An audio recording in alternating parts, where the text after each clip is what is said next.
We talk about ferrum phosphoricum, right? What is ferrum? It's an iron. You know the story for Iron Man, right? You know the Marvel's character? Okay, who's an Iron Man? The man who's smart and made a suit. Suit of what? Of iron. And it's the smart iron suit. Makes him stronger, right? And he may fight smartly the enemies. Actually, that's what we've seen from our results. Ferrum phosphoricum do with macrophages, give them power to fight the infections eventually.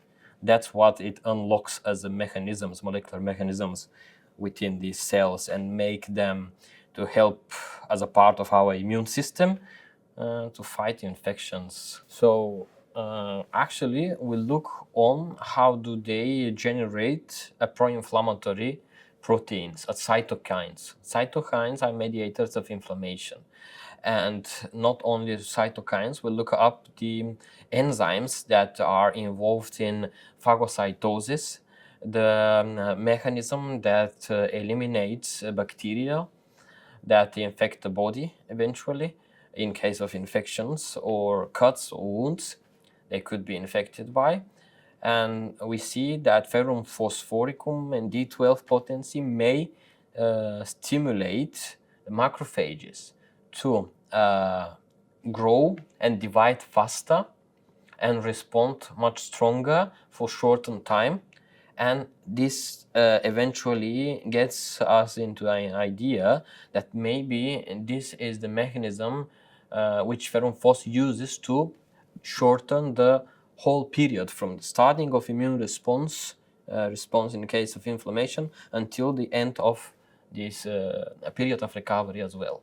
Should be shorter. When we talk about in vitro studies in cell cultures, we could not talk about placebo, because placebo is more for intervention studies, you know, and people will realize it.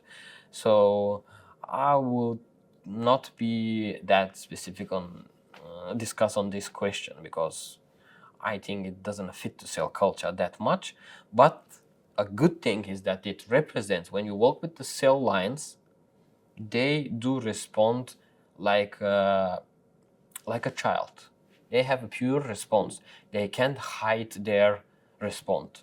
So they are honest, let's say like this. We just need to reveal the molecular mechanisms. That's what we do with herbs. That's what we do with the conventional medicine, with food supplements.